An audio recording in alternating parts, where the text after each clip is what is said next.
जय माता दी। नमस्कार दोस्तों, स्वागत है आप सभी का हमारे YouTube चैनल पर। आज शुक्रवार के दिन सुने माँ अन्नपूर्णा की व्रत कथा, वैभव लक्ष्मी की व्रत कथा और सुनेंगे संतोषी माता की व्रत कथा। माता रानी की कृपा पाने के लिए कथा को मन में श्रद्धा और विश्वास बनाकर सुने। आपकी सभी मनोकामना माता रानी की कृपा से जल्दी पूरी हो जाएगी। तो प्रेम से बोलिए अन्नपूर्णा माता की जय, वैभव लक्ष्मी माता की जय, संतोषी माता की जय। अब सुनिए माँ अन्नपूर्णा की व्रत कथा। एक समय की बात है। काशी निवासी धनंजय की पत्नी का नाम सुलक्षणा था। उसे अन्य सब सुख प्राप्त थे, केवल निर्धनता ही उसके दुख का कारण था।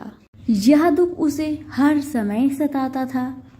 एक दिन सुलक्षणा पति से बोली, स्वामी आप कुछ उद्यम करो तो काम चले, इस प्रकार कब तक काम चलेगा।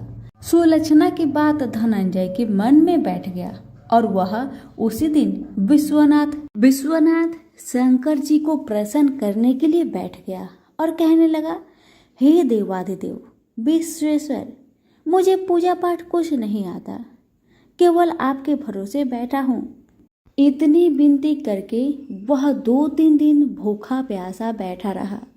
यह देखकर भगवान शंकर ने उसके कान में अन्नपूर्णा अन्नपूर्णा अन्नपूर्णा इस प्रकार 3 बार कहा। यह कौन क्या कह गया? इसी सोच में धनंजय पड़ गया कि मंदिर से आते जाते ब्राह्मण को देखकर पूछने लगा, पंडित जी अन्नपूर्णा कौन है? ब्राह्मणों ने कहा, तू अन्न छोड़कर बैठा है, सो तुझे अन्न की ही बात सूझती है, जा घर जाकर अन्न ग्रहण कर।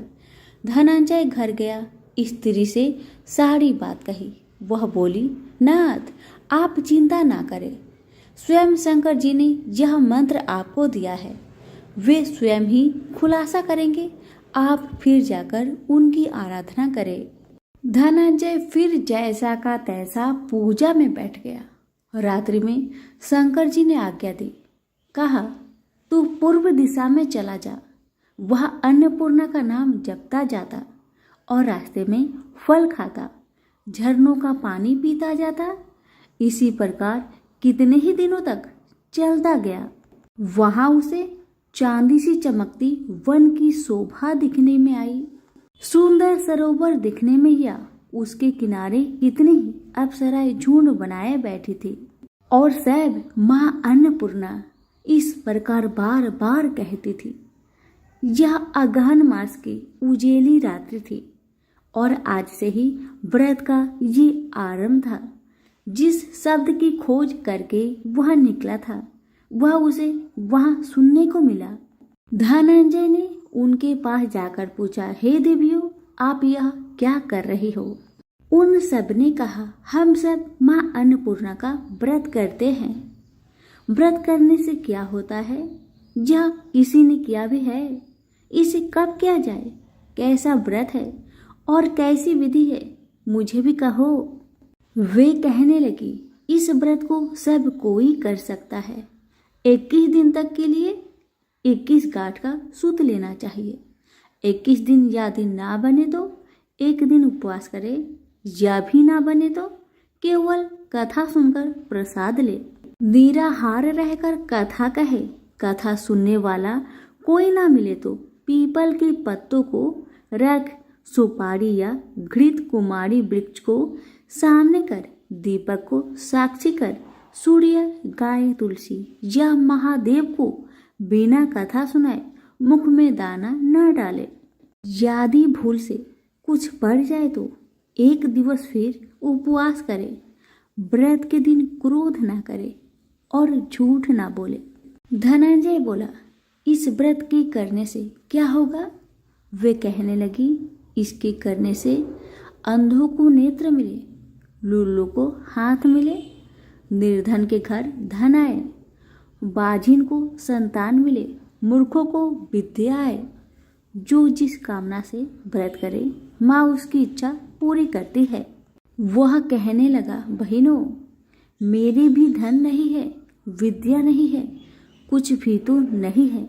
मैं तो दुखिया ब्राह्मण हूँ, मुझे इस व्रत का सूत दोगी? हाँ भाई, तेरा कल्याण हो, तुझे देगी। ले, इस व्रत का मंगल सूत्र ले। धनंजय ने व्रत किया। व्रत पूरा हुआ तभी सरोवर में से 21 खंड की स्वर्ण सीढ़ी हीरा मोती जड़ी प्रकट हुई। धनंजय जय अन्नपूर्णा अन्नपूर्णा कहता जाता था।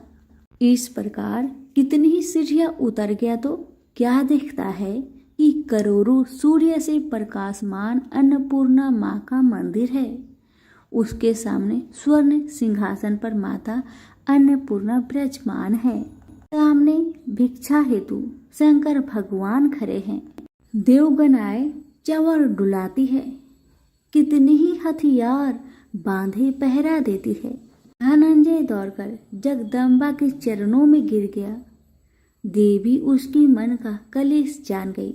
धनंजय कहने लगा, माता, आप तो अंतर्यामिनी हो, आपको अपनी दशा क्या बताऊं? माता बोली, मेरा व्रत किया है, जा, संसार तेरा सत्कार करेगा। माता ने धनंजय की जिह्वा पर बीज मंत्र लिख दिया। अब तो उसके रोम रोम में विद्या प्रकट हो गई। इतने में क्या देखता है कि वह काशी विश्वनाथ के मंदिर में खड़ा है। माँ का वरदान ले धनंजय घर आया। सुलक्षणा से सब बात कही।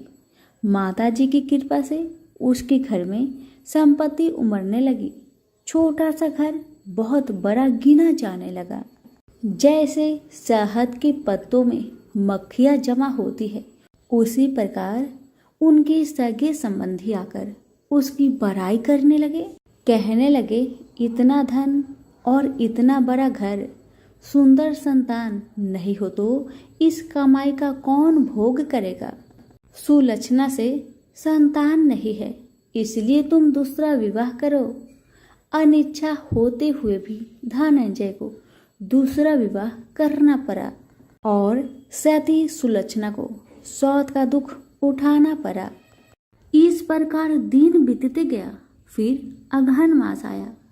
नए बंधन से बंधे पति से सुलक्षणा ने कहलाया कि हम व्रत के प्रभाव से सुखी हुए हैं, इस कारण यह व्रत छोड़ना नहीं चाहिए। यह माता जी का प्रताप है जो हम इतने संपन्न और सुखी है। सुलक्षणा की बात सुन धनंजय उसके यहाँ आया और व्रत में बैठ गया।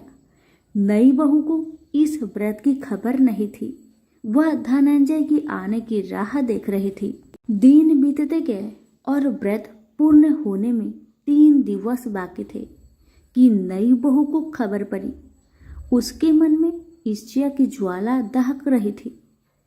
सुलक्षणा के घर आ पहुंची और उसने वहां भगदड़ मचा दी। वह धनंजय को अपने साथ ले गई। नए घर में धनंजय को थोड़ी देर के लिए निंद्रा ने आ दबाया। इसी समय नई बहू ने उसका व्रत का सूत तोड़कर आग में फेंक दिया। अब तो माता जी का कोप जाग गया। घर में अकस्मात आग लग गई। सब कुछ जलकर खाक हो गया। सुलक्षणा जान गई और पति को फिर अपने घर ले आई। नई बहू उठकर पिता के घर जा बैठी। पति को परमेश्वर मानने वाली सुलक्षणा बोली, नाथ, घबराना नहीं, माता जी की कृपा अलौकिक है। पुत्र कुपुत्र हो जाता है पर माता कुमाता नहीं होती। अब आप श्रद्धा और भक्ति से आराधना शुरू करो, वे जरूर हमारा कल्याण करेगी। धनंजय फिर माता के पीछे पड़ गया। फिर वही सरोवर सीढ़ी प्रकट हुई। उसमें माँ अन्नपूर्णा कहकर वह उतर गया। वहां जा माता जी के चरणों में रुदन करने लगा। माता प्रसन्न हो बोली, यह मेरी स्वर्ण की मूर्ति ले, उसकी पूजा करना, तू फिर सुखी हो जाएगा। जा, तुझे मेरा आशीर्वाद है। तेरी स्त्री सुलक्षणा ने श्रद्धा से मेरा व्रत किया है, उसे मैंने पुत्र दिया है। धनंजय ने आंखें खोली तो खुद को काशी विश्वनाथ के मंदिर में खड़ा पाया। वहां से फिर उसी प्रकार घर को आया। इधर सुलक्षणा के दिन चढ़े और महीने पूरे होते ही पुत्र का जन्म हुआ। गांव में आश्चर्य की लहर दौड़ गई। मानता आने लगा। इस प्रकार उसी गांव के निसंतान सेठ के पुत्र होने पर उसने माता अन्नपूर्णा का मंदिर बनवा दिया। उसमें माताजी धूमधाम से पधारी, यज्ञ किया और धनंजय को मंदिर का आचार्य का पद दे दिया। जीविका के लिए मंदिर की दक्षिणा और रहने के लिए बड़ा सा सुंदर भवन दिया। धनंजय स्त्री पुत्र सहित वहां रहने लगा। माताजी की चढ़ावे में भरपूर आमदनी होने लगी। उधर नई बहू के पिता के घर डाका पड़ा, सब लूट गया। वे भीख मांगकर पेट भरने लगे। सुलक्षणा ने यह सुना तो उन्हें बुलावा भेजा, अलग घर में रख लिया और उनके अन्न वस्त्र का प्रबंध कर दिया। धनंजय, सुलक्षणा और उसका पुत्र माताजी की कृपा से आनंद से रहने लगे। माताजी ने जैसे इनके भंडार भरे वैसे सबके भंडार भरे। प्रेम से बोलिए अन्नपूर्णा माता की जय हो, काशी विश्वनाथ की जय हो। मनोहर एक प्राइवेट फर्म में साधारण पद पर कार्य करता था। जितना वेतन मिलता था उसमें घर खर्च मुश्किल से ही पूरा हो पाता था। यही कारण था कि वह धन का यथोचित संग्रह नहीं कर पाया। उसने इतना अवश्य किया था कि अपनी लड़की रचना को अच्छी शिक्षा दिलाने में लापरवाही नहीं बरती थी। रंजना जितनी खूबसूरत थी उतनी ही गुणवान व बुद्धिमान थी। समय के साथ साथ उसने यौवन की दहलीज पर कदम रखा। एक दिन मनोहर की पत्नी माधवी ने कहा, सुनो जी, लड़की अब सयानी हो गई है, इसके बारे में कुछ सोचा है आपने? मनोहर ने कहा, तुम चिंता क्यों करती हो? भाग्यवान, हमारी बिटिया में क्या कमी है? वह सुंदर है, गुणवान है, बुद्धिमान है। इसका हाथ मांगने के लिए तो लड़के वाले की लाइन लग जाएगी, तुम देखती रहना। लेकिन माँ तो माँ ही होती है। उसे बदलते समय का अनुभव भी था। वह जानती थी कि दहेज की समस्या के दिन प्रतिदिन बढ़ती ही जा रही है और दहेज ना देने पर तरह तरह के घटने वाली दुर्घटनाओं से भी वह परिचित थी। समय का चक्र निर्वाध गति से चलता रहा। रंजना ने शिक्षा भी पूरी कर ली। उसने बीए प्रथम श्रेणी से पास करके घर में खुशियां ला दी थी। लेकिन माँ को तो बस एक ही चिंता थी, किसी भी तरह रचना के हाथ पीले हो जाए। पिछले कुछ दिनों में मनोहर को भी रंजना की शादी की चिंता सताने लगी थी और वह योग वर की तलाश में जुट गया था। वह जहां भी जाता दहेज की मांग मुंह बाए खरी मिलती। सीधा साधा मनोहर दुनियादारी से परिचित था। उसने तो यही सोचा था कि उसकी लड़की की शादी उसके गुण व रूप के कारण कहीं भी हो जाएगी। लेकिन जब वास्तविकता सामने आई तो वह भी हताश हो गया। एक दिन मनोहर ऑफिस में अपनी सीट पर मुंह लटकाए बैठा था। तभी उसकी सहकर्मी धन सिंह उसके पास आया और पूछा, मनोहर क्या बात है, मुंह लटकाए क्यों बैठे हो? सब कुछ ठीक ठाक तो है ना? मनोहर ने अपनी सारी समस्या उसके सामने रखी तो वह बोला, आजकल माँ वैभव लक्ष्मी के काफी चमत्कार सुनने में आ रहे हैं। चारों तरफ उन्हीं की जय जयकार हो रही है। सुना है माँ वैभव लक्ष्मी हर समस्या का समाधान चुटकियों में ही कर देती है। मेरा तो कहना है कि तुम भी उनकी शरण में चले जाओ। बिटिया के लिए योग वर खुद ब खुद तुम्हारे द्वार पर आ जाएगा। धन सिंह की बातों से मनोहर का विवेक जाग उठा और उसने पत्नी सहित माँ वैभव लक्ष्मी के 21 शुक्रवार तक व्रत रखने का संकल्प लिया। व्रत के दिन पति पत्नी माँ का ही गुणगान करते रहे और शाम को पूजन कर भोजन करते हैं। इस तरह जब 7वें शुक्रवार का व्रत था, उसी दिन उसकी फर्म का मालिक सेठ दीनदयाल उसके घर पहुंचा। उन्हें देखकर पहले तो मनोहर चौंका, फिर आओ भगत में जुट गया। सेठ दीनदयाल ने मनोहर से कहा, मनोहर बुरा न मानना, तो मैं एक बात कहूँ? मनोहर ने कहा। आप भी कैसी बातें करते हैं सेठ जी, आप तो बस आदेश करें। सेठ दीनदयाल ने कहा, तुम्हारी बेटी रचना मुझे और मेरे लड़के राजेश को बहुत पसंद है। मैं चाहता हूँ कि इन दोनों की शादी कर दी जाए। तुम्हें कोई आपत्ति हो तो मुझे कहो। मनोहर को कानों से सुने शब्द पर विश्वास नहीं हुआ। अपनी प्रसन्नता को मन में दबाते हुए बोला, सेठ जी, कहा आप राजा भोज के सामान और कहा मैं गंगू तेली जैसा। आपके सामने मेरी हैसियत ही क्या है? सेठ दीनदयाल ने उसकी बात को भांपते हुए कहा, मनोहर, तुम किसी प्रकार की चिंता मत करना। यह शादी दहेज के बिना होगी। बस मुझे तो रचना जैसी गुणवान लड़की ही चाहिए। मनोहर और उसकी पत्नी माधवी ने इसे माँ का ही चमत्कार माना और एक दूसरे की तरफ देखते हुए स्वीकृति दे दी। फिर रचना की शादी बड़े धूमधाम से हुई, जिसे देखकर सभी दंग रह गए। शादी के बाद मनोहर और उसकी पत्नी 21 शुक्रवार व्रत पूरे किए। व्रत के अंतिम दिनों दोनों ने 21 कन्याओं को भोजन कराया तथा माँ वैभव लक्ष्मी का विधिवत पूजन कर व्रत कथा की 21 पुस्तकें माँ के श्रद्धालु भक्तों में बांटी। माँ की कृपा से मनोहर माधवी सुखपूर्वक रहने लगे। इधर 9 माह बाद रचना को पुत्र रत्न की प्राप्ति हुई। ये सब माँ के चमत्कार की बदौलत ही संभव हो पाया था। तो सभी मिलकर बोलिए, माँ वैभव लक्ष्मी की जय। कथा अच्छी लगे तो दूसरों को शेयर अवश्य करें। कथा। किसी गांव में अनेक लोग रहा करते थे और सभी अपने अपने कामों में मग्न रहते थे। किसी को किसी का चिंता फिक्र परवाह था ही नहीं, सब अपने से ही मतलब रखते थे। इसी कारण से भजन कीर्तन, भक्ति भाव, दया माया, परोपकार जैसे संस्कार कम हो गए।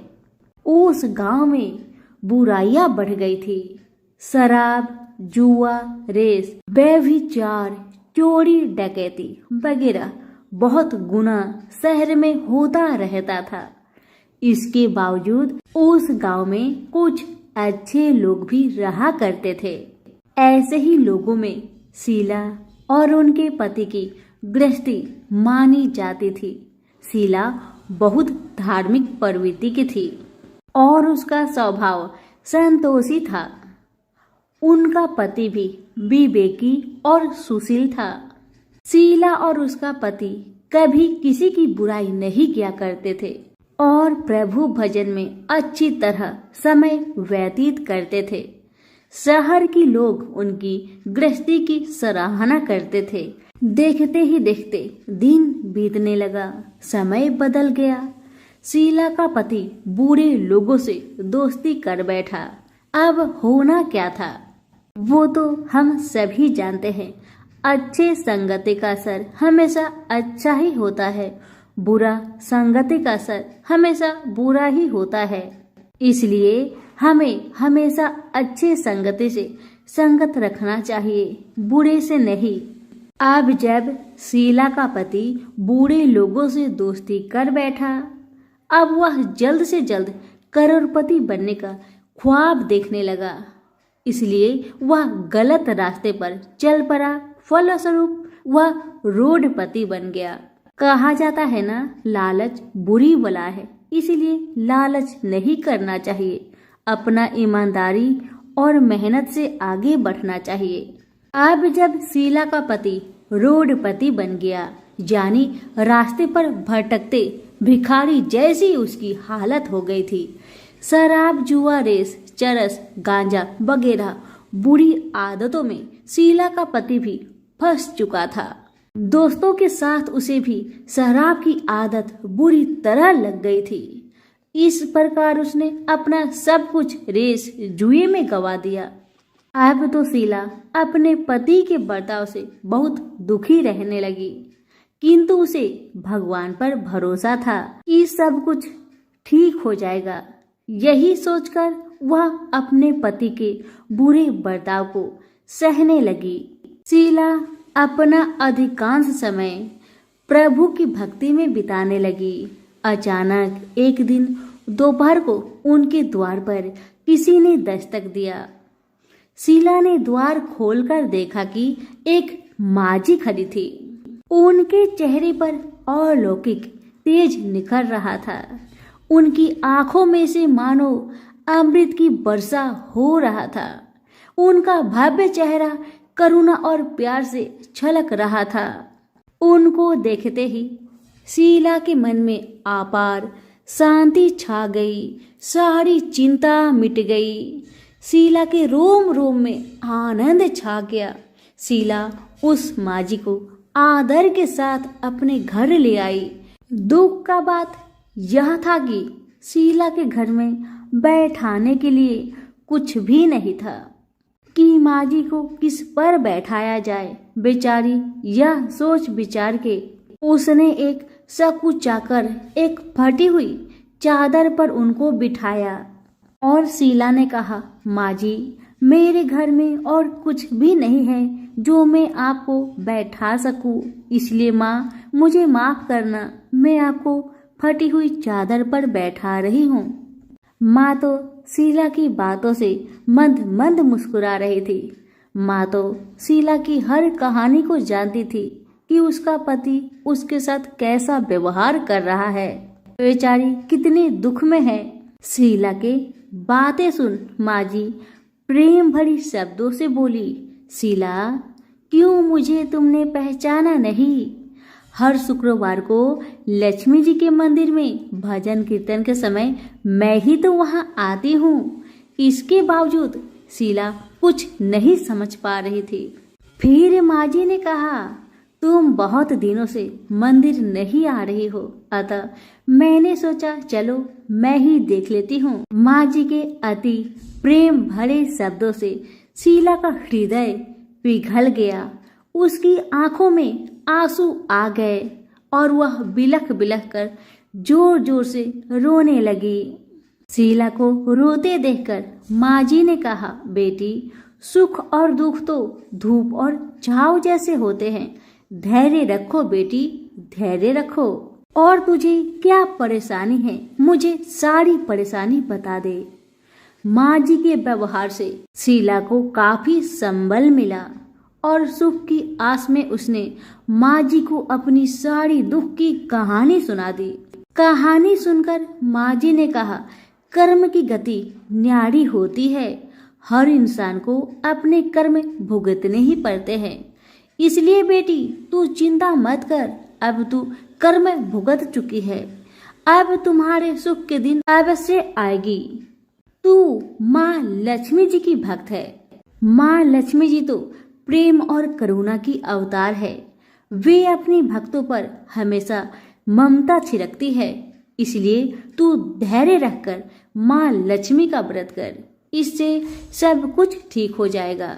तुम्हारा दुख दर्द सब समाप्त हो जाएगा और तुम्हारे घर में अन्न धन का भंडार भर जाएगा। बस श्रद्धा भक्ति से माँ लक्ष्मी का व्रत करो। माँ जी की बात सुन शीला पूछने लगी, माँ, व्रत की विधि तो मुझे पता नहीं। तब माँ जी ने उसे व्रत की सारी विधि भी बताई। माँ जी ने कहा, बेटी, माँ लक्ष्मी जी का व्रत बहुत सरल है। उसे वर लक्ष्मी व्रत या वैभव लक्ष्मी व्रत कहा जाता है। यह व्रत करने वाले की सब मनोकामना पूरी होती है।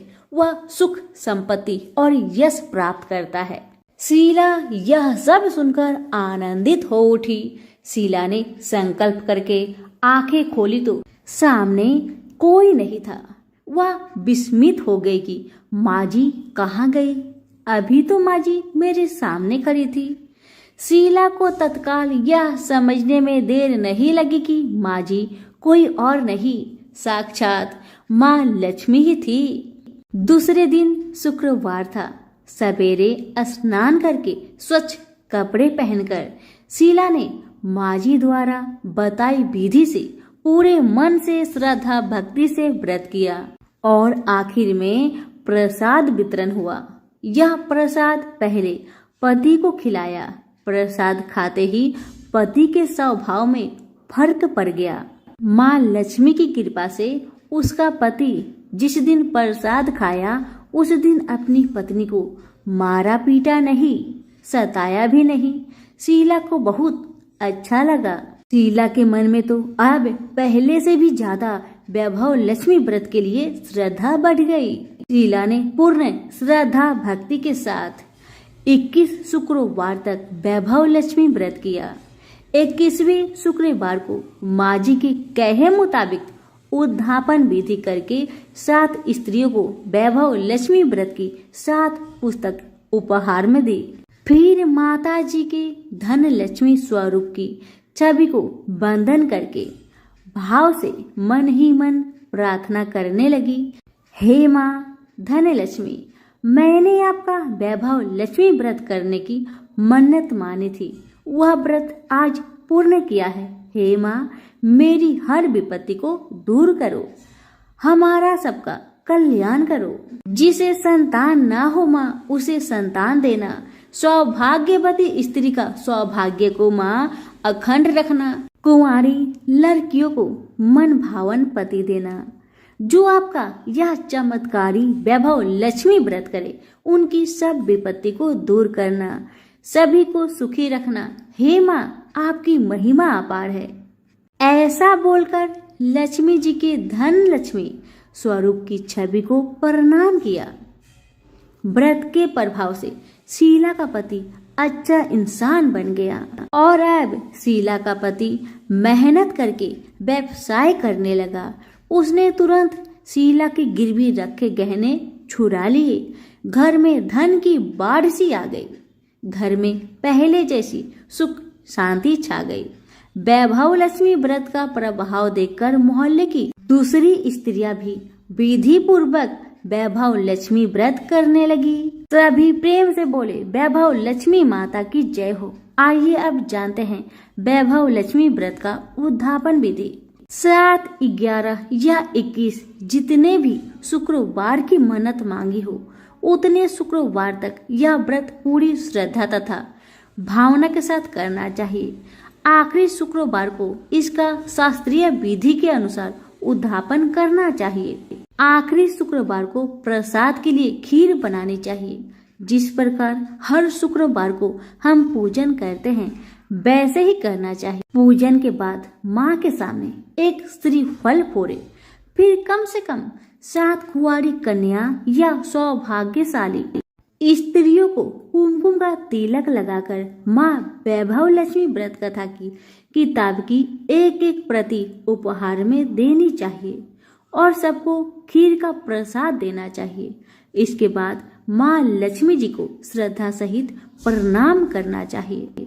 फिर माता जी के धन लक्ष्मी स्वरूप की छवि को बंधन करके भाव से मन ही मन प्रार्थना करे, हे माँ धन लक्ष्मी, मैंने आपका वैभव लक्ष्मी व्रत करने की मन्नत मानी थी, यह व्रत आज पूर्ण किया है।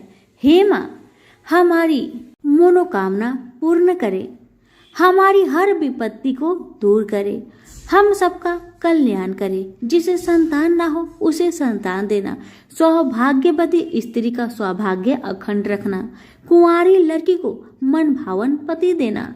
जो आपका यह चमत्कारी वैभव लक्ष्मी व्रत करे, उनकी सब विपत्ति दूर करना, सभी को सुखी करना। हे माँ, आपकी महिमा अपार है, आपकी जय हो। ऐसा बोलकर लक्ष्मी के धन लक्ष्मी स्वरूप की छवि को प्रणाम करे। सभी प्रेम से बोलिए, वैभव लक्ष्मी माता की जय हो। संतोषी माता के व्रत को करने वाला कथा कहते व सुनते समय हाथ में गुड़ व भुने चने रखे।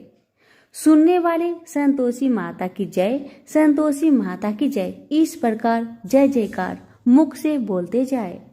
कथा समाप्त होने पर हाथ का गुड़ चना गौ माता को खिलाए। कलश में रखा हुआ गुड़ चना सबको प्रसाद रूप में बांटे। कथा से पहले कलश को जल से भरे, उसके ऊपर गुड़ चने से भरा कटोरा रखे।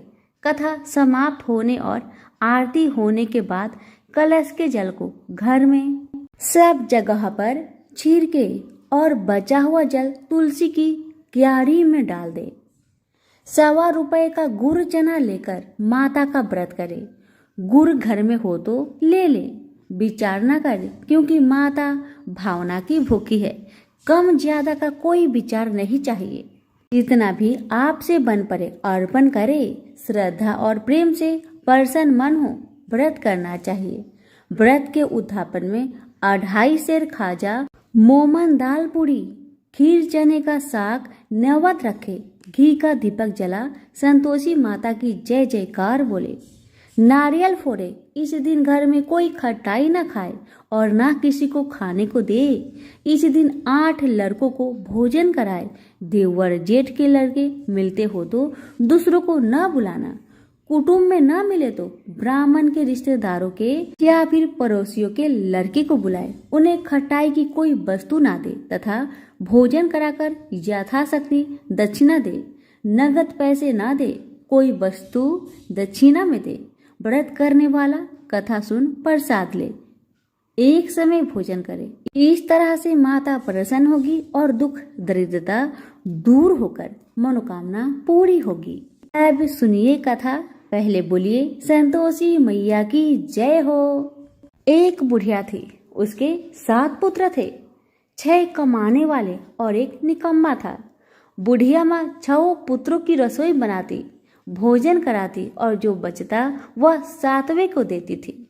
परंतु वह बड़ा भोला था, मन में कुछ विचार न करता था। एक दिन अपनी पत्नी से बोला, देखो मेरी माता का मुझ पर कितना प्यार है। वह बोली, क्यों नहीं, सबका जूठा बचा हुआ तुमको जो खिलाती है। वह बोला, ऐसा भी कहीं हो सकता है। मुझे तुम्हारी बातों पर भरोसा नहीं। जब तक मैं अपनी आंखों से ना देख लूं, मैं मान नहीं सकता। पत्नी ने कहा, देख लोगे तब मानोगे। कुछ दिन बाद बड़ा त्योहार आया। घर में 7 प्रकार के भोजन और चूरमा के लड्डू बने। वह जांचने को सिर दर्द का बहाना बनाकर पतला कपड़ा सिर पर ओढ़कर रसोई में सो गया और कपड़े में से सब कुछ टुकुर टुकुर देख रहा था। 6 भाई भोजन करने आए। उसने देखा माँ ने उनके लिए सुंदर सुंदर आसन बिछाए, 7 प्रकार की रसोई परोसी। वह आग्रह करके उन्हें जिमाती है। वह देखता रहा।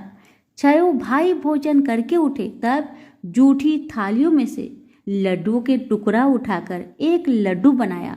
जूठन साफ कर माँ ने उसे पुकारा, उठ बेटा, 6 भाई भोजन कर गए, अब तू ही बाकी है, उठ ना। कब खाएगा? वह कहने लगा, माँ मुझे भोजन नहीं करना, मैं परदेश जा रहा हूँ। माता ने कहा, कल जाता हो तो आज चला जा। वह बोला, हाँ हाँ आज ही जा रहा हूँ। यह कहकर वह घर से निकल गया। चलते समय पत्नी की याद आई। वह गौशाला में कंडे थाप रही थी। वह जाकर बोला, हम जावे परदेश को, आवेंगे कुछ काल, तुम रहियो संतोष से धर्म अपनो पाल। वह बोली, जाओ पिया आनंद से, हमरो सोच हटाए, राम भरोसे हम रहे, ईश्वर तुम्हें सहाय। देवो निशानी अपनी, देख धरु मन धीर, सुधी हमारी ना बिसारियो, रखियो मन गंभीर। वह बोला, मेरे पास तो कुछ नहीं, यह अंगूठी है, सो ले लो और अपनी निशानी मुझे दे। वह बोली, मेरे पास क्या है, यह गोबर भरा हाथ है। यह कह उसकी पीठ में गोबर की हाथ की थप्पी मार दी। वह चला गया। चलते चलते दूर देश में पहुंचा। वहां एक साहूकार की दुकान थी। वहीं जाकर रहने लगा और कहने लगा, भाई मुझे नौकरी पर रख लो। साहूकार को जरूरत भी थी तो वह बोला, ठीक है रह जा। लड़के ने पूछा, तनख्वाह क्या दोगे?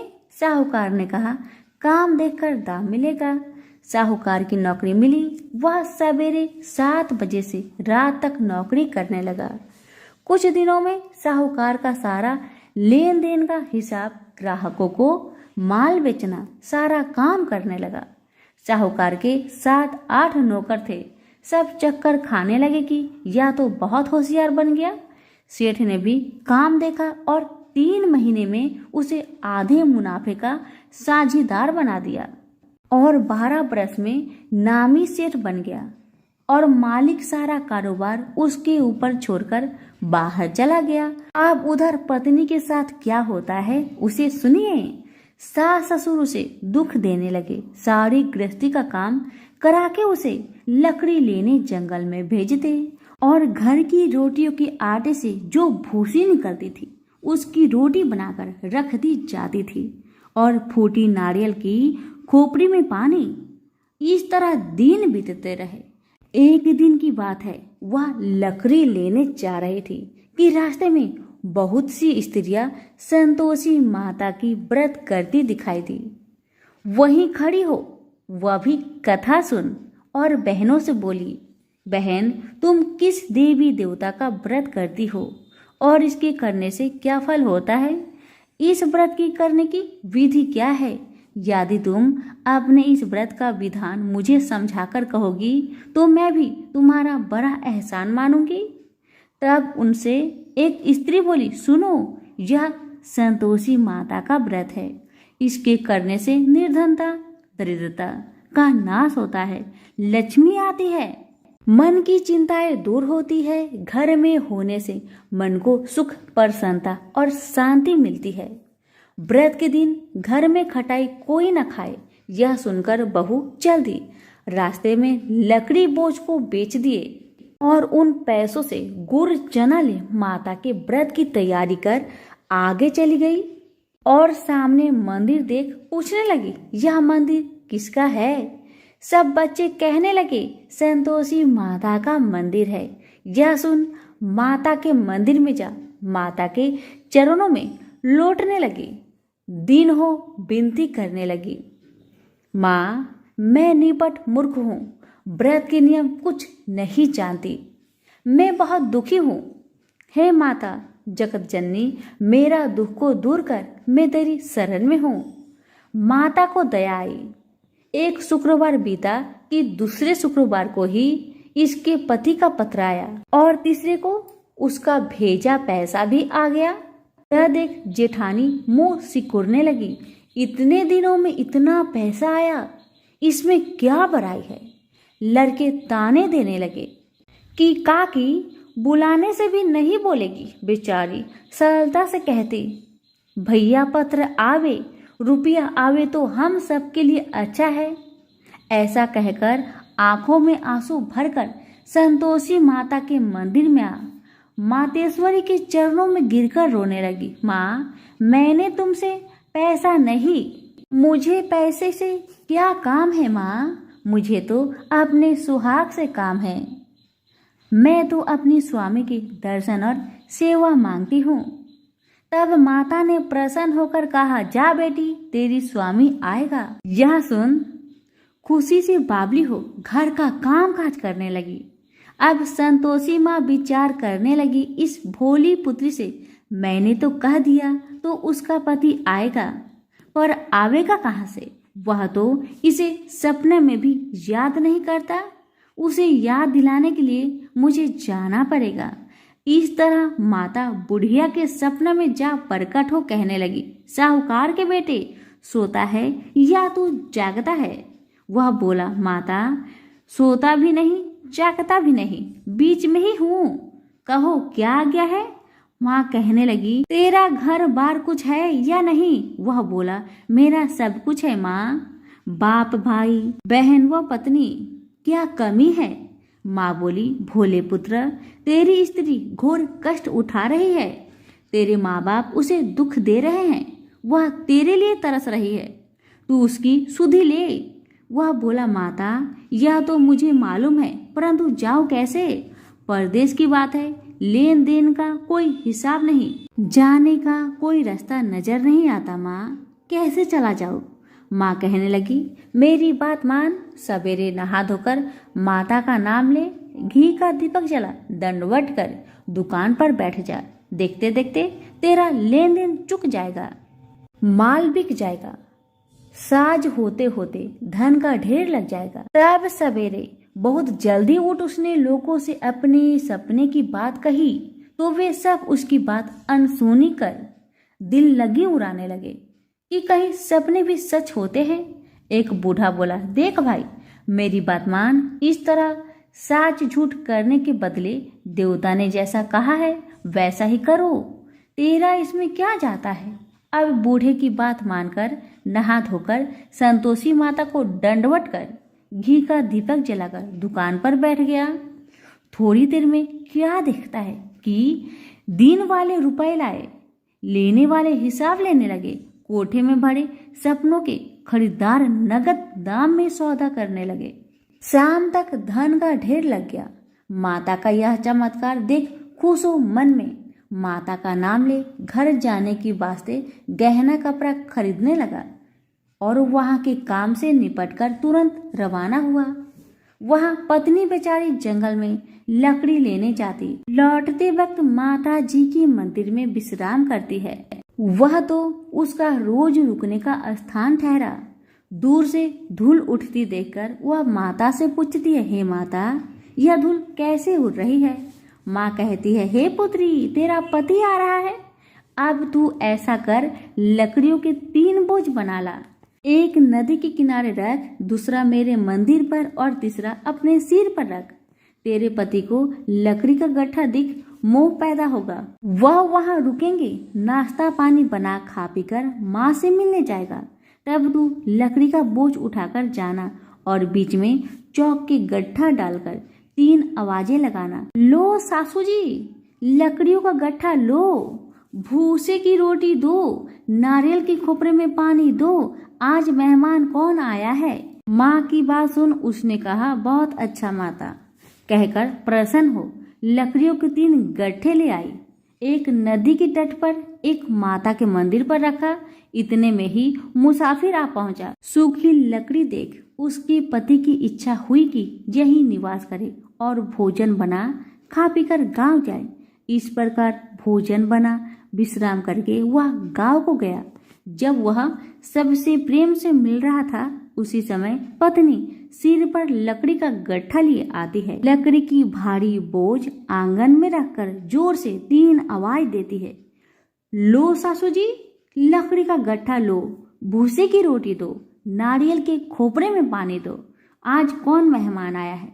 यह सुनकर उसकी सास अपने दिए हुए कष्टों को भुलाने हेतु कहती है, बहू ऐसा क्यों कहती है, तेरा मालिक ही तो आया है। आ बैठ जा, मीठा भात खा, भोजन कर, कपड़े गहने पहन। इतने में आवाज सुन उसका स्वामी बाहर आता है और अंगूठी देख व्याकुल हो माँ से पूछता है, माँ यह कौन है। माँ कहती है, बेटा यह तेरी पत्नी है।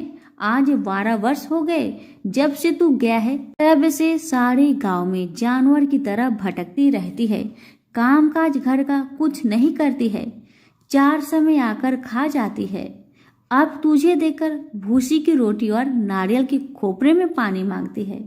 वह लज्जित हो बोला, ठीक है माँ, मैंने इसे भी देखा है और तुम्हें भी देखा है। अब मुझे दूसरे घर की ताली दे दो, उसमें रहूं। तब माँ बोली, ठीक है बेटा, तेरी मर्जी। इतना कहकर ताली का गुच्छा पटक दिया। उसने ताली लेकर दूसरे कमरे में जो तीसरी मंजिल के ऊपर था उसे खोलकर सारा सामान जमाया। एक दिन में ही वहां राजा के महल जैसा ठाट बाट बन गया। अब क्या था, वो दोनों सुखपूर्वक रहने लगे। इतने में अगला शुक्रवार आया। बहू ने अपने पति से कहा कि मुझको माँ का उद्यापन की तैयारी करना है और इतना कहकर तैयारी करने लगी। जेठ के लड़कों को भोजन के लिए कहने गई। उन्होंने मंजूर किया, परंतु पीछे जेठानी बच्चों को सिखाती है, देखो रे, भोजन के समय खटाई मांगना जिससे उसका उद्यापन पूरा ना हो। लड़के जीवने आए, खीर पेट भर खाए, परंतु याद आते ही कहने लगे, हमें कुछ खटाई दो, खीर खाना हमें भाता नहीं, खीर देखकर तो हमें अरुचि होती है। बहू कहने लगी, खटाई किसी को नहीं दी जाएगी, यह तो संतोषी माता का प्रसाद है। लड़के उठ खड़े हुए और बोले, पैसे लाओ। भोली बहू कुछ जानती नहीं थी, सो उन्हें पैसे दे दिए। लड़के उसी समय उठ इमली लाकर खाने लगे। यह देखकर संतोषी माता बहू पर क्रोधित हुई। राजा के दूत उसके पति को पकड़ कर ले गए। जेठ जेठानी मन माने खोटे वचन कहने लगे। लूट लूट कर धन इकट्ठा कर लाया था, सो राजा के दूत उसको पकड़ कर ले गए। अब सब मालूम पड़ जाएगी जब जेल की मार खाएगा।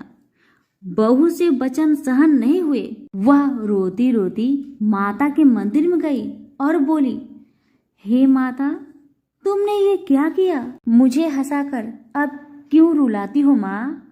तब माता बोली, पुत्री, तूने उद्धापन करके मेरा व्रत भंग किया, इतनी जल्दी सब बातें भुला दी? वह कहने लगी, माता, भूली तो नहीं हूँ, न कुछ अपराध किया है, मुझे तो लड़कों ने भूल में डाल दिया, मैंने भूल से उन्हें पैसे दे दिए, मुझे क्षमा करो माँ, मुझे क्षमा करो। माँ बोली, ऐसे कहीं भूल होती है? वह बोली, माँ, मुझे माफ कर दो माँ, मैं फिर से तुम्हारा उद्धापन करूंगी। माँ बोली, अब भूल जा पुत्री, तेरा मालिक तुझे रास्ते में ही आता मिलेगा। वह घर को चली। रास्ते में उसका पति आता मिला। उसने पूछा, तुम कहाँ गए थे? तब वह कहने लगा, इतना धन जो मैं कमाया हूँ उसका टैक्स राजा ने मांगा था, वह भरने गया था। वह प्रसन्न हो बोली, भला हुआ, अब घर चलो। कुछ दिन बाद फिर शुक्रवार आया।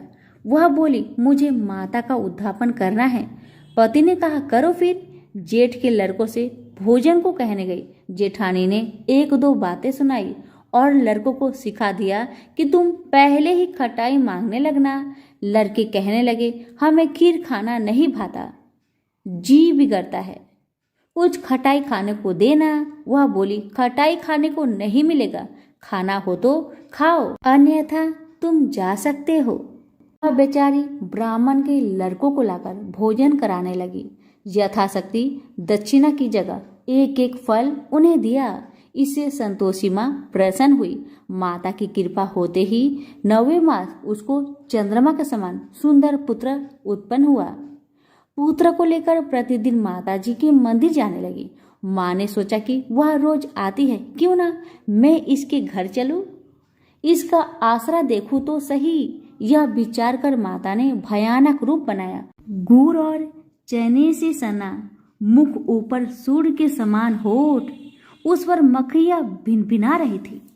दहलीज में पांव रखते ही उसकी सास चिल्लाई, देखो रे, कोई चुड़ैल चली आ रही है, लड़को इसे भगाओ नहीं तो किसी को खा जाएगी। लड़के डरने लगे और चिल्लाकर खिड़की बंद करने लगे। बहू रोशनदार से देख रही थी, प्रसन्नता से पागल होकर चिल्लाने लगी, आज मेरी माँ आई है, आज मेरी माँ मेरे घर को आई है। यह कहकर बच्चे को दूध पीने से हटाती है। इतने में सास का क्रोध फूट पड़ा। बोली, रांड, इसे देखकर कैसी उतावली हुई जो बच्चे को पटक दिया।